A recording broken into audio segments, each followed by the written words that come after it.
What grooming with the intent to exploit really means.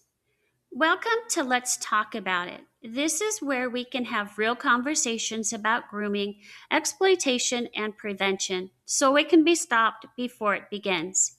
My name is Sherry Lopez. I am a human trafficking survivor. I'm the founder of Pearl at the Mailbox and a lived experience expert witness. When I was a teenager, at the age of 15, I was groomed and trafficked by my high school boyfriend's father while I was still going to school and trafficked for 7 years. And what I went through didn't start with fear. It actually started with attention, kindness, and filling needs. With someone stepping in and meeting needs that weren't being met, I was easy prey. Today, I work with lawmakers, educators, and communities across the country to explain what happens before trafficking begins, because that's where prevention lives. Most people are taught what exploitation looks like after it's happened. This podcast is about what happens before. Side note, I do record this at home and I do have 3 dogs that give me great comfort, but they do bark. Disclaimer, before we begin, a quick note. This podcast discusses grooming, exploitation, and human trafficking for education and prevention purposes. Some of these topics may be sensitive. This is not a substitute for legal, medical, or mental health advice. If you or someone you know may be in danger, please contact local authorities or a trusted professional. If you have concerns about a situation or need guidance, you can reach out to the Human Trafficking Hotline at 888 373 7888 or the National Grooming Prevention Hotline at 623 688 3214. Today, we're going to be talking about what grooming with the intent to exploit really means and why so many people miss it. Another side note, sometimes I do stutter, sometimes I trip over my words, and that's just from being hit in the head and the face so many times. So, what is grooming? We hear that term all the time and it's used in many ways, but grooming was actually defined way back in 1970 by an FBI agent who noticed a progress of how people who were wanting to sexually abuse a child, the steps that they were taking. And then over the years, in 1980, it was enhanced to add more steps, and today we have 7 steps to the grooming process with the intent to exploit, which we will talk about in a little bit. So grooming is not random, it's not accidental, it's intentional, it's a process.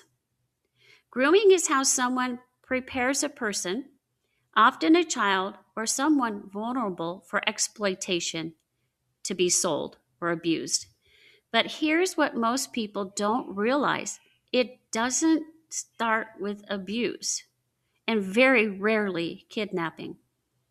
It starts with things that look positive, like attention, kindness, support, connection, things that look kind.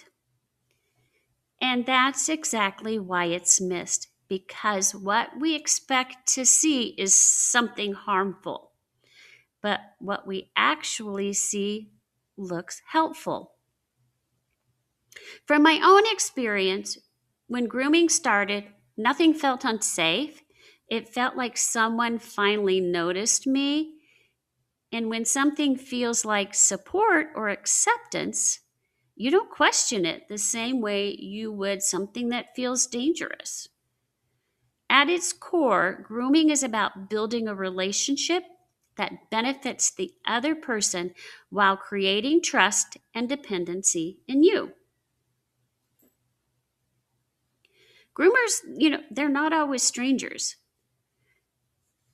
The majority of the time, they are people who already have access to you or your child or someone that you know. They're usually someone the child knows, someone people trust, someone no one questions. That's why grooming can be missed. And it looks very subtle. It just, because it's a process, it looks very subtle. You may have extra attention, there may be special treatment, there may be private conversations, there may be gifts, financial help, emotional support that feels different from everyone else. Those are just a couple of indicators, but sometimes it may just be allowing a teenager to feel like they're grown up. And when you're a teenager, sometimes that's just, you think you're grown up, you want to be grown up, and you want to do grown up things. And someone may allow you to do that, and that's all that's needed. But here's the key: when they're doing those things, they're actually filling a need. In my experience, the person who groomed me, my high school boyfriend's father, stepped into areas where there were gaps. Now, I do not fit the narrative that is most common out there. I was not a troubled kid. I was not in foster care. I was not a runaway. I was just the middle of three girls, and I was shy and was trying to find my place in the world, as many teenagers are. That's very normal. I just happened to be groomed. How this lines up, how some people are groomed and some aren't, I don't know. But all I can tell you is that we need to understand it. Otherwise, if we don't, we can't even spot when it might be happening to us or someone that we know. And again, filling a need is a very big part of the grooming process. So again, back in my experience, my high school boyfriend's father, he filled a need and made me feel grown up. I was invited to high school parties, and it did make me feel older, and it made me feel special. It made me feel accepted.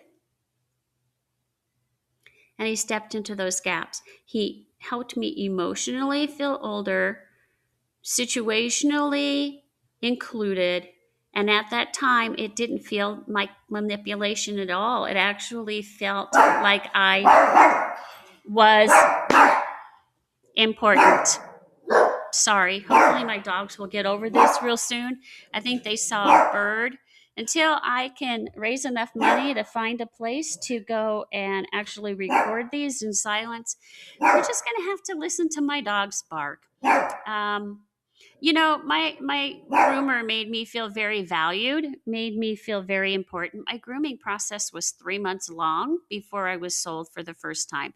So for 3 months, he had the opportunity to build me up as to say, oh, I'm mature, I'm pretty, I'm smart, I can make my own decisions. My parents don't understand me. They don't get me. They don't want me to grow up. They want me to be a child. So those are just some of the things that my trafficker, well, at the time, my groomer said to make me fall into the trap of believing him and creating an alliance with him. So here are some things that some people that may be in the process being groomed can say to on behalf of like the groomer. They may say things like, they're the only one who understands me. They actually listen. They help me when no one else does. They believe in me. All you do, mom and dad, is create all these rules for me. When I'm with so and so, I feel grown up. I feel like I get to make my own decisions and I get to choose how my life is going. These are not just statements. They can be early signs of grooming and often are. It's very difficult to determine what's just normal teenage behavior and what is grooming behavior, but it's always important to just pay attention because things can be missed. And as mentioned, grooming doesn't look dangerous in the beginning. You're not going to have a child with a black eye or a broken arm. Those cases are very, very, very minimal. Kidnapping, again, like I said, is very low in the area of human trafficking. It does happen, but for the most part, it doesn't look dangerous. And half the time, you don't even know what's going on until it's too late and it's turned into exploitation because it looks helpful, it looks supportive, it looks like mentorship, it can look like somebody helping a single mom and when they're really trying to get close to the kids. Now, I'm not saying that's always what happens, but a groomer who wants to have interaction with a minor is going to put themselves in situations where they have a better chance of making that happen. So, from the outside in my situation, nothing raised concerns right away. From 15 to 18, I was still going to school. I looked okay. I had no bruises where anybody could see them, like my arms, my legs, my face, nothing. But other parts, I did have some bruising as the trafficking went on. But um, a groomer is going to be very, very sneaky about what they do and how they do it, which makes it so confusing to be able to spot it. And that is a problem. Grooming doesn't always disrupt things right away. So people around you may think, this person is a good influence. This person is really helpful. But underneath is a pattern that's being created. And if you don't become familiar with the 7 steps of grooming, you may miss it. And we'll talk about that in just a minute. Often we focus too much on behavior and not enough on relationships. Instead of asking, what's wrong? We should be asking, who has access? Who is meeting needs? Who is creating dependency? Grooming is about patterns over time, not just one moment. As grooming continues, it starts to change how a person thinks and responds. You may see the person that's being groomed become more secret, may have a strong attachment to one person, may become very defensive in the relationship with that person, may start pulling away from the family and friends. They may actually seek out more attention than normal. And this is important. There comes a point where that relationship feels essential. So when someone questions it, it doesn't feel like protection, it feels like loss. That's why someone may defend the person harming them. This isn't about bad choices, it's about conditioning. It's about dependency. And that's why many victims don't speak up, don't recognize it right away, and may even protect the person involved. Grooming can be stopped, but only if we catch it early. We have to pay attention to the relationships that feel exclusive in our child's lives. One person who consistently is meeting your needs. Let's say, just go back to the example of a single parent. They're always very helpful. They're offering to babysit for free. They say, hey, why don't I take the kids for the night and you can have a night out? Things like that. Gradual separation from others, where the child is spending more time with friends or a certain friend group, or lying to you or making up stories, and how a young person may talk about someone in their life. And of course, we always talk about when they're being trafficked, a second phone and stuff, but we'll get into that in another episode. What I do want to say clearly, if someone had understood grooming earlier in my life, there were opportunities to intervene before I was trafficked. Prevention isn't about reacting later. It's about reacting and recognizing everything before it happens. So, what are the 7 steps of grooming? Well, let's talk about that. So we have your selection or victim targeting. So the groomer is very good at finding individuals that are vulnerable, meaning they're lacking something in their life at that particular moment. It could be online. They're looking for people who make certain statements like, I feel lonely, I don't have any friends, I hate my life, things like that, that just kind of convey desperation. And they will target that person to see if they can start creating a relationship with them. And that goes into the second step, which is trust building. So, trust building is where they do things and seem very interested in the person that they've targeted. And they're going to say and do things that build trust with their target, their victim. Granted, all of that trust is fake, but to the victim, they don't know that. They start to see the person that is grooming them as somebody who truly cares about them and gets them where nobody else in the rest of their life understands them. Then they're going to start, during that trust building process, they're going to start learning about their target. They're going to start learning about the things that are important to them, and they are going to start filling that need.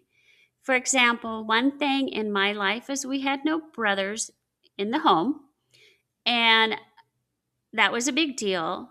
And I had mentioned that to my boyfriend, who shared that with his father, and his father used that as a means to fill a need by saying, I will be the brother that you never had.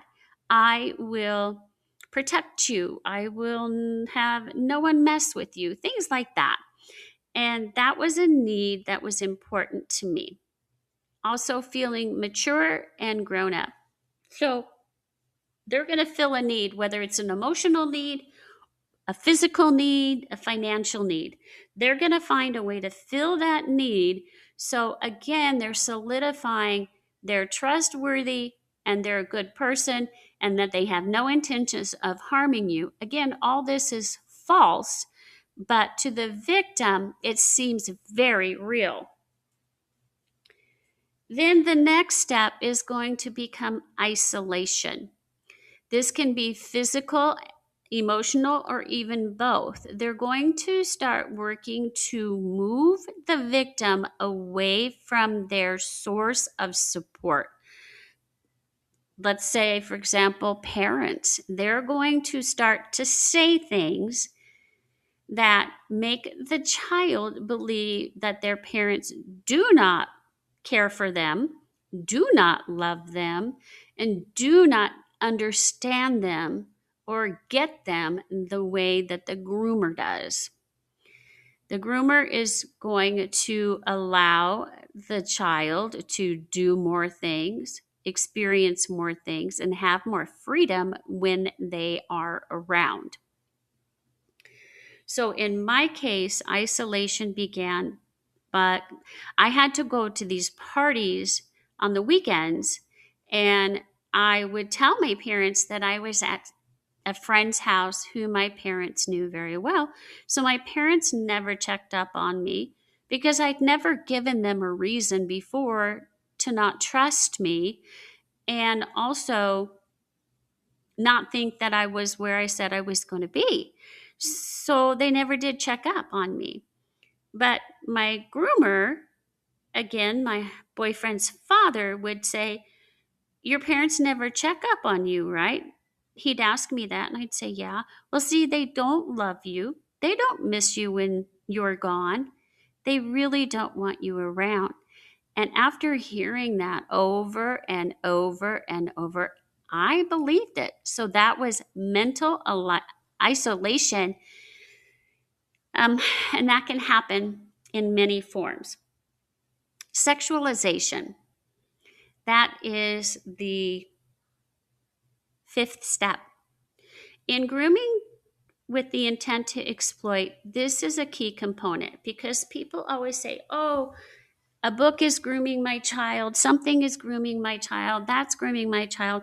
Grooming with the intent to exploit includes a sexualization component. And that's intentional because they're wanting to eventually make money off of your body. So while I was going through my 3 months of this grooming process before I was sold for the first time, I was introduced to pornography on the TVs, a lot of nudity and stuff to start desensitize me to what I was seeing so that I would emulate what I saw, which really didn't happen, but it was around to make me just be more aware of it. Then the exploitation begins, and that's where the abuse and the selling begins. Once a groomer feels that they have the person that they've targeted in the position to kind of have a mental hold on them, then they start the abuse. And it can be labor, it can be sex trafficking, and in most cases, it's sex trafficking. But that's where the exploitation begins, and then the control is the final step. The action of selling has already begun, and because now they have blackmail on you, they have beat you down, they have a mental hold on you, they've confused you, they start threatening you with harm to your family, to loved ones, to animals, things like that. That is the control aspect. And as much as people think, well, why don't you just walk away? It's not that easy. The mental hold on a person and the blackmail is intense, and it's just not that easy. When I did push back, I had messages sent to me. My parents' cars were egged, their tires were slashed, my dog would be let loose, which my dog was the only thing that I could talk to. And they were messages to me. And a lot of what happened to me was also recorded. So that was another hold they had on me to keep me complicit because they said that what was happening to me would be shown to my parents, and then I would cause my parents to lose their jobs and we would become homeless. And at the age of 15, that was very scary and something I couldn't even comprehend. So that's grooming and the 7 steps. Just in the ending here, grooming is what happens before exploitation or selling. Exploitation is just a nicer word than selling. And if we miss grooming, we miss the chance to stop what comes next. Thank you for being here. If you want to learn more, bring training to your community, or access resources by visiting Pearl at the mailbox. I do offer a 3-hour certification training looking in depth into grooming with the intent to traffic. I also have 8 books that you can find on Amazon by putting my name in the search bar, SHERI These books are designed for parents, educators, communities, and I have a teen parent series on hot topics that are only $10 each and 100 pages. If you want to make a deeper impact, I invite you to become a partner in prevention. I talk across the country and I pay for pretty much everything out of my pocket because this is important to me, that people understand what grooming with the intent to exploit is. But we do need partners who are passionate about this and want to make a difference. You can even become just a $10 a month sponsor. Soon we will be having training classes online, but that's not there yet. So your investment helps us expand our work and reach more communities. This is Let's Talk About It. And we'll keep breaking down what happens before grooming begins so we can stop it. Thank you. And I look forward to seeing you on the next episode.